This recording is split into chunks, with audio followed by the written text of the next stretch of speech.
This is an attempt, a very clear, very bloody attempt, to impose Islamic blasphemy law in France and across Europe. And it has to be stopped. That's why these men did it. That's why the journalists of Charlie Hebdo are dead. An attempt to impose Islamic blasphemy law in Paris. Today's highlight features Douglas Murray in a heated debate where he leaves a Muslim scholar struggling to respond.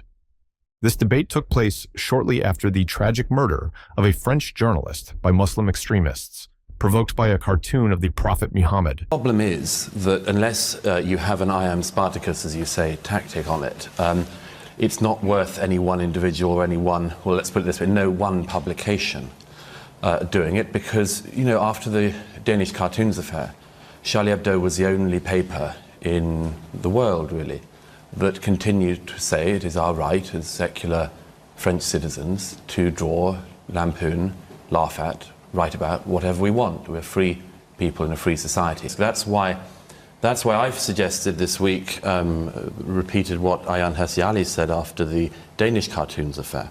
We have to spread the risk around. The free press in the free world has to spread the risk around. Our freedoms hang on this. It cannot be left to a single individual or a single publication, a single satirical magazine, to hold the line for all of our freedom. We'll be back to Douglas in a sec. A very crucial point Douglas makes here is how there are not many defendants of freedom of speech against such radical and harsh ideologies. Charlie Hebdo was the only publication that clung onto their right to freely lampoon Islamic beliefs after the Danish cartoon conspiracy, which arose from the publication of cartoons depicting the Prophet Muhammad in a Danish newspaper in 2005, leading to global protests, violent reactions, and several deaths. Yeah, because I disagree with everything you said so far, because... Everything? Yeah, most of what you said, because I stopped listening after a while, because it just didn't make sense. When he talks about we should, you know, the news, Charlie Hebdo published whatever they wanted, that's rubbish. They were overtly racist towards Muslims. They were always lampooning Arabs and being overtly racist in most of their publications, and it smacks of hypocrisy because they were prepared, in the name of freedom of speech, to sack a journalist who wrote a column that they considered to be anti-Semitic. So how come there's a line there, but when it comes to Muslims, it doesn't matter, take it on the chin. Why are we treated differently from others? A dozen people were killed, and they're now being smeared as racists, like this gentleman here. And I think that's intolerable. No, I did not. He clearly knows nothing about Charlie Hebdo, I just gave you an example. Nothing about France, nothing about French traditions of free speech. Charlie Hebdo is a left-wing, anti-racist publication.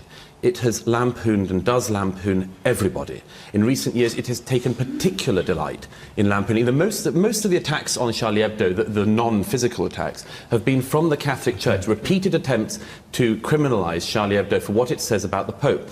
Marine Le Pen, the far right-wing leader, is one of the main targets of their satire. You don't understand anything. Douglas was able to see right through Raza's hypocrisy and lack of knowledge about what he's talking about. Raza tries to play the victim here, complaining that it is always Muslims who are the target of publications such as Charlie Hebdo, who, according to Raza's argument, weaponize freedom of speech and use this as a mask for hate speech. However, Douglas completely butchers his argument with not baseless claims, but with facts. Douglas demonstrates how Raza is clearly not educated enough to even speak on the topic with just one fact. Charlie Hebdo lampoons and satirizes everyone, including the Pope and even French politicians. It is evident that Muslims overlook how criticism does not apply to just them, but rather to everyone. Or, as Douglas masterfully sums it up in just one sentence, that's this. What is going on with this is an attempt not to make Islam be treated different, and not making Charlie Hebdo. It wasn't to treat Islam differently or Muhammad. It was to treat Islam exactly the same way that secular free people have the right to talk about every religion. This one sentence from Douglas alone completely demolishes the entire argument of the Muslim apologists. They fail to realize that it is not them who are being treated unfairly or even differently. This is merely the price they must be ready to pay for living in a country that values freedom over petty sensitivities. Muslims need to realize that Islam does not operate under special rules, and they should accept that they're merely being treated the same as others and have no right to a special privilege that protects their religious sensitivities. Douglas touches on this. France has a long, some would say fantastic, certainly very proud tradition of vulgar and rude and anti-religious cartoons. Isn't it a cultural imposition for a minority to seek to change that? Muslims Answer that question. In France, in 2006, a rapper was prosecuted for saying, "I want to urinate on Napoleon." So where's this, in believing in a person, we can offend whoever we want? It's rubbish. Muslims are being asked to believe in freedom of speech more than others are, because in France they're prepared to prosecute an individual on that basis. They've banned comedians that they consider to be anti-Semitic. Now I'm saying it's right, if someone's being anti-Semitic, stop them. But when we're saying someone is being Islamophobic and anti-Muslim, we're saying, well, take on the chin. Why are we treated differently? If it's unacceptable, as many people feel it is, many people find it deeply offensive to see cartoons of the Muslim prophet Muhammad, is there any way in which it is acceptable to poke fun at Islam? If you want to poke fun, no one really cares. But the thing is, this isn't about poking fun. We're not talking about cartoons. Is there any way? Well, no, hang on. No, this wasn't about poking fun. This case is being painted as a freedom of speech issue, and it's clearly linked to the war on terror. If you look at the killers, what they say, we're part of Al Qaeda. It wasn't a cartoon that riled them up. It was foreign policy and a war on terror. Why? The Muslim scholar is clearly seen deviating from the actual topic of discussion and completely sidelines the actual question. Instead of accepting the truth as it is, that Muslims seeking to change Western culture to accommodate their own comforts is clearly cultural imposition. The Muslim scholar instead argues that it is only Muslims who suffer due to freedom of speech. One thing you may not be aware of, but it's worth throwing into the discussion, is that there are laws on the continent, particularly to do with anti-Semitism and particularly to do with the Holocaust. And let me just explain, because you may again not know this, but the historical reasons for that. France has historical reasons to be incredibly sensitive of anti-Semitism in particular, because within people's living memory, tens of thousands of Jews were put on trains and slaughtered. So we shouldn't be sensitive of Islamophobia? No, let me explain. Well, we shouldn't be sensitive of it. There's a secret website called Google. Let me finish the point I'm making. There are very specific reasons. There are very specific reasons. There are very specific reasons in France and Germany why some of those laws exist. But Douglas's response feels like a breath of fresh air after listening to the Muslim scholar's hypocrisy.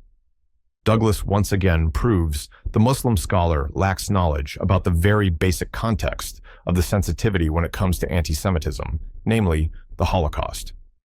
It's within people's living memory, the brutal genocide by the Nazis that cost the lives of millions of Jews on French soil. What they do is try to make one religion free from being able to be criticized, and it must be stopped. Douglas Murray's forceful defense of free speech against the imposition of blasphemy laws is a rallying cry for Western democracies.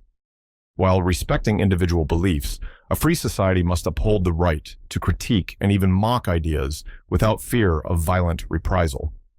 By standing united in this principle, we can preserve the open exchange of ideas that fuel social progress. Murray and others argue that questioning and mocking ideas, including religious beliefs, is vital for an open society, and the attempt to make just one religion immune to that is ridiculous. Satire, a powerful tool for critiquing power structures and norms, has historically driven social and political reform, as seen with Enlightenment figures like Voltaire. Modern satire holds public figures accountable and stimulates discourse. Though hate speech laws in many Western countries prevent incitement to violence, they don't shield beliefs from critique. The key is balancing protection against harm while allowing scrutiny of ideas. Criticizing beliefs through satire isn't hate speech, but a democratic necessity, fostering continual societal improvement. But what do you think? Is criticizing a religion with followers that treat the religion as the very foundation of their existence perhaps a bit too much? Let us know in the comments below. And if you're interested in seeing more of Douglas Murray tackling extremists and apologists while armed with nothing but pure logic, subscribe to our channel.